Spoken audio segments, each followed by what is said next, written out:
Hi everyone. Today we are going to be talking about two new poems, Philip Levine's Fear and Fame and Ellen Bass's What Did I Love? Before that, we are going to talk about the reading I had you do from Adios packet. That's in a packet called Adios Strunk and White. It's a style manual, and so like I'm doing in these videos with the poems, uh, the chapters I'm having you read from Adios Strunk and White are skills to help you develop detail, develop voice, develop style. And so I'll be reading those as supplements to what I will be talking about in the videos. So I wanted to start with just touching on that first reading assignment you did from Adios called Freighting, and then add to it before we go into talk about two poems today and the specific skill that we are going to learn next. So here we go. So I had you read about freighting, and you get the basic idea. Long sentences capture a complete and complex reality. It encourages the writer to keep related details together and allows for complexity of description while maintaining grammatical precision. This ties into what we discussed in the video about William Carlos Williams and William Butler Yeats's poems, about inviting the reader into the scene, inviting them into the reality of the scene, inviting them into the complexity of the scene.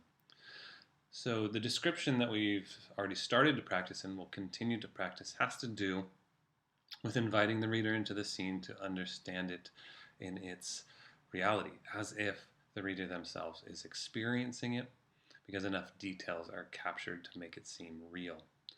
So the examples that we're given, once we get to Bill and Tina eating the apples, they're pretty straightforward.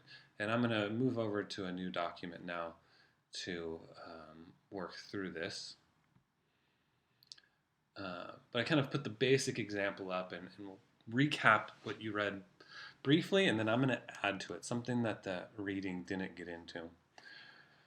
So the reading covered that we have a basic English sentence that has a subject, a verb, and then an object. In the sentence, Bill ate the red apple, we have Bill as the subject.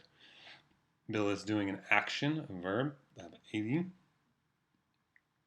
And then we have the object he is eating, that the action is being done upon or done to, which is the apple. And then, of course, it gets a description, a red as an adjective. So the basic sentence we have is Bill ate the red apple. What you read was this concept of making the sentence longer by just adding to either one of these parts. So Bill, Tina, and all their friends. That is Bill, adding to it Tina, adding to it all their friends. Three subjects, and they ate the red apples. Or Bill ate, chewed, and chomped the red apple. In that case, we have Bill doing multiple different actions. And again, those actions are trying to capture a more complete reality. Just to even think about that idea of complete reality, Bill eating a red apple is not something you can necessarily see with much specificity. Someone can eat an apple many different ways. Now, if we said chomped the red apple, we see a little bit more. We see a little bit more specifics. We see someone's mouth kind of opening and closing. We maybe even hear the apple being chomped. And so one of these ideas of description that we talked about last video was capturing as much specificity as possible. So ate was a little too general. Let's go with chomped. It makes it a little bit more specific. For now, I'm going to go back to 8. Because then we can add to red. We can call it the red, juicy, delicious apple. Or we can add on to apple. The apples, oranges, and bananas. So I'm not going to type out all those variations because the reading captured that pretty easily. But what I want to do is instead dig into this idea of different actions, more specific actions, not just for the sake of specificity, but for the sake of something we're going to call tone. That the language that you choose when you write, when you describe something, says something about the way you see it and the way you feel about it. Tone is also known as attitude, what the writer's attitude towards the subject they're writing about is. Or maybe even what the subject of the sentence attitude is toward the action they're doing. So let's play around with this. I'm gonna copy and paste a couple more versions of this sentence, and I'm going to put this little equation out.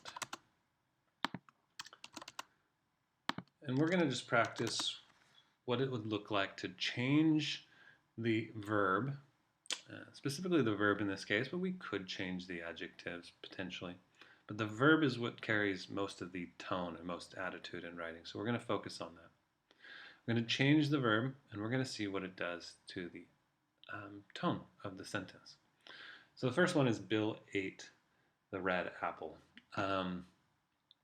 I don't get any particular attitude out of this. Bill ate the red apple? I don't know. That doesn't tell me how he feels or what his attitude is, or even what the writer, whoever's writing this attitude is towards that description. So I'm gonna leave this one as a question mark because it's just not specific enough. But we already offered up one other example. We said chomped. We want to ask the question, does the verb chomped establish a particular tone or attitude about this action? And the more we think about it, the more we think about the action of someone opening their mouth kind of wide and closing down with a loud sound, we could think one of two ways. As a viewer, we might think disgust. Ew, close your mouth, Bill. That's disgusting. I don't want to see you chomping on that apple. So there's this particular attitude that is captured with the word chomped. If we think about Bill chomping, not us viewing him chomping, we might think of him as maybe nervous. Again, a different attitude that's carried with it.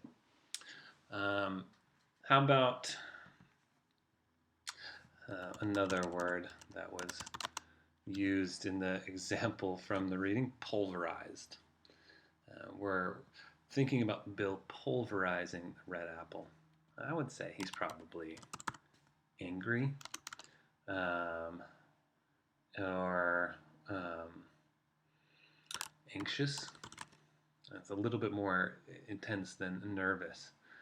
If we're watching someone pulverize an apple, we might be scared. Again, the verb here is carrying with it a particular attitude. Now, those are negative examples. Let's turn to a positive one.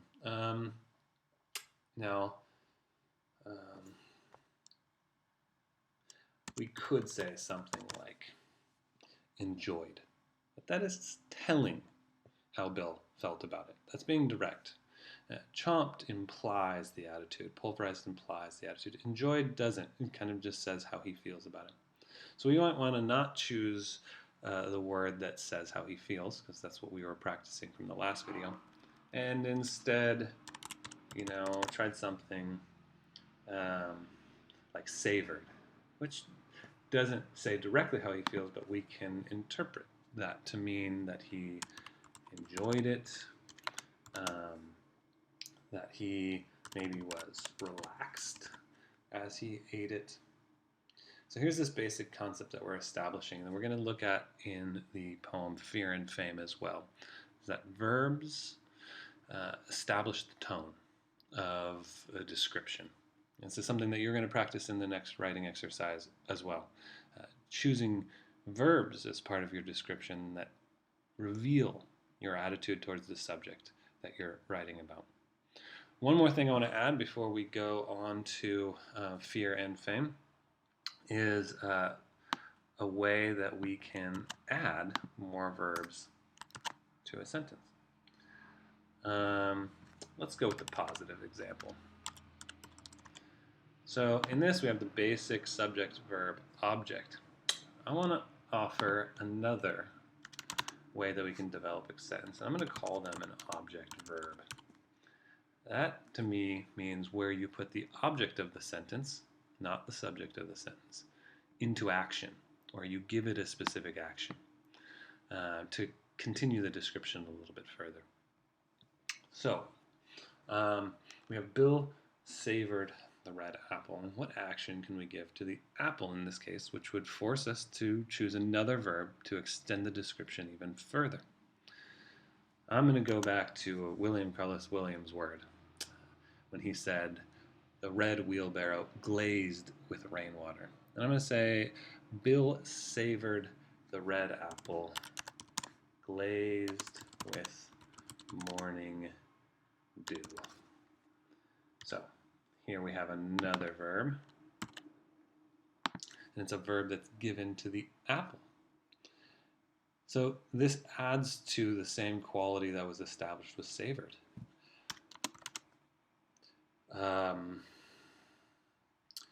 It is one of enjoyment,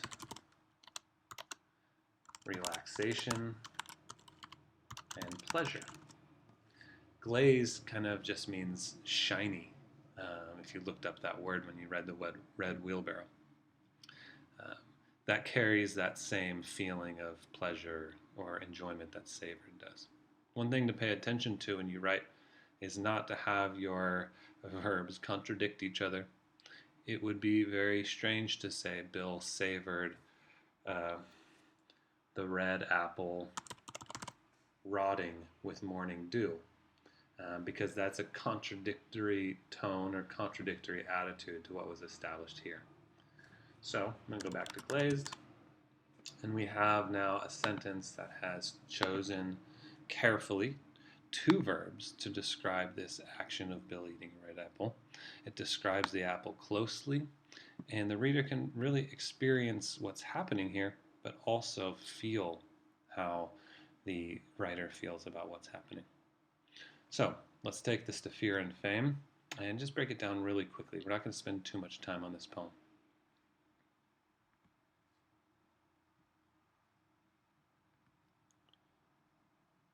Okay. That's Ellen Bass. This is Fear and Fame. I'm not going to read it. I'll let you read this one again on your own. I'm just going to call attention to these places where Philip Levine is using these object verbs or these verbs to establish closer description, more specific description, but also the tone and attitude that he's trying to capture. Let's go with what I said first when we were just talking about Bill chewing or pulverizing or chomping the apple. And look at how the speaker of this poem describes his own actions and how we can use those actions to understand how he feels. I'm going to go to this portion of the poem. And then to disrobe down to my work pants and shirt, my black street shoes and white cotton socks, to reassume my nickname, strap on my bulova, screw back my wedding ring, and with tap water gargle away the bitterness as best I could.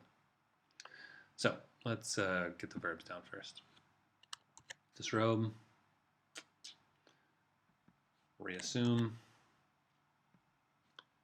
strap, screw, gargle. Okay, let's highlight this one more time. So here's the speaker describing an action that he himself is doing. And if we look closely at these verbs, we're going to be able to say, wait, he has this particular tone that he's trying to establish. This section is a useful section to look at as well because it does hint a little bit about how he's feeling with the word bitterness. We know bitterness is, or bitter can be an emotion. Here it's actually a taste quality that he's using it to describe the taste in his mouth. But it also gives us a little hint about how he's feeling. So even this idea of bitterness is something that we can see come in these three verbs in particular: strap, screw, and gargle. We would want to ask, maybe I'll just separate this out.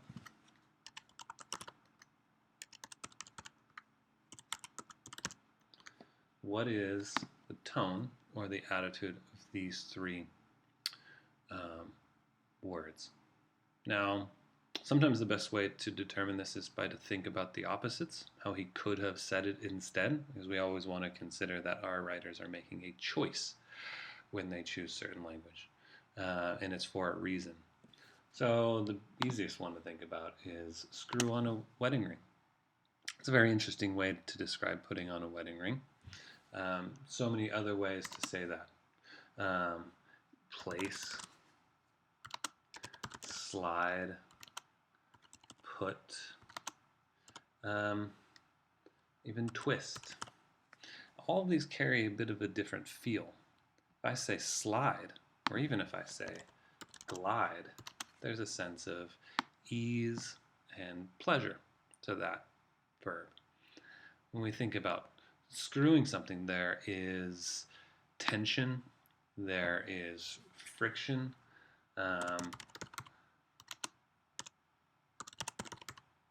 there is resistance. All of these reveal a rather negative tone, a tone that matches that idea of bitterness that we see in this description. Same thing with gargle. We could say swish. But in swish would carry quite a bit of a positive tone. But gargle is a little bit more aggressive. And then same thing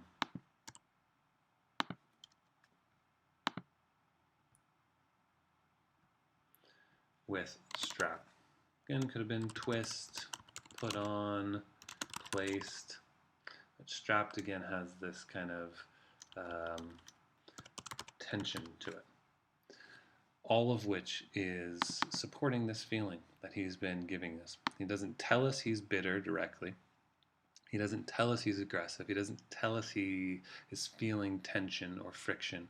He shows us through the description and specifically through the choice of these verbs. Bitterness is one of two places in the poem where he tells us, or gets close to telling us, how he feels. One is here, and the other is in the title. Fear.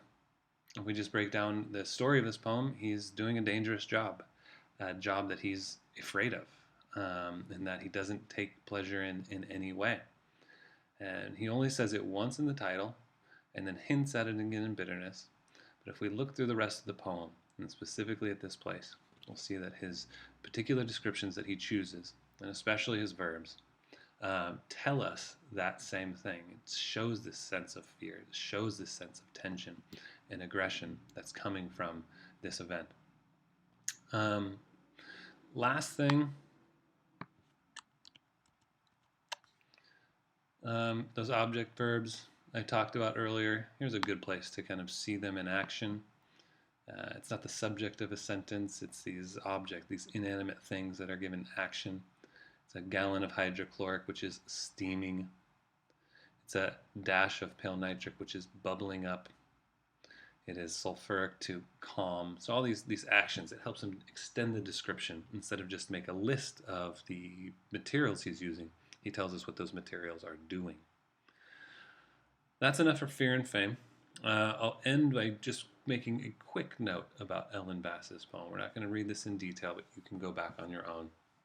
And this one does something different than Fear and Fame did. It does something different than The Lake Isle of Innisfree did. Both of those poems tell us one time what the feeling is. They say peace in William Carlos Williams' poem. They say fear in Philip Levine's poem. Here we have another emotion, love. But unlike those two, Ellen Bass says love over and over and over. What did I love? What did I love about killing the chickens? I loved. I know she says it about 5 more times. I'm just picking out the ones I'm seeing in this moment. So she's continually reminding the reader what she loves about this action. Now, here's what I want to call attention to and have you think about. I've just told you in the last poem, Fear and Fame, and then the poem before that, Lake Isle of Innisfree, that you don't need to tell your reader how you feel. You need to show them, which is why both of those poems only use one emotional or abstract word. And this one uses multiple, so that seems to contradict what I've said.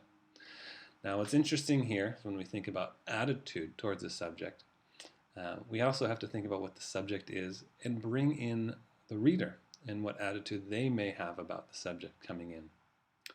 So, none of us would object to the Lake Isle of Innisfree if we were dropped on that island. We would probably enjoy it and find it peaceful. And yet, so many of us, when we read this poem about killing chickens, we have a reaction to it. Gross. Oh, that's gory. Oh, that's a lot of blood. Oh, how sad. We bring our own feeling into this poem because of what the subject is. It's for that reason that Ellen Bass needs to remind us over and over and over again that she loves it, that she loves it, that she loves it, because she has a different attitude. Her tone is different than the tone or attitude that we bring into the poem. And that creates an interesting contrast. We'll come back to this poem when we start working on the How Does a Poet Make Meaning essay. But for now, I just want you to think about how that works. The reader and the attitude they carry towards the subject, contrasted against the writer and the attitude they have about the subject. It's an interesting distinction here. So that's enough for this video. As you go into your next writing exercise, you're describing your same topic. You can keep some of the same descriptions, you can add new ones, but ultimately you need to be paying attention to the verbs you use to describe your topic and having those carry the thoughts and feelings or attitude you have about it, again, instead of directly stating it. So good luck again. I can't wait to read those, and I'll see you soon.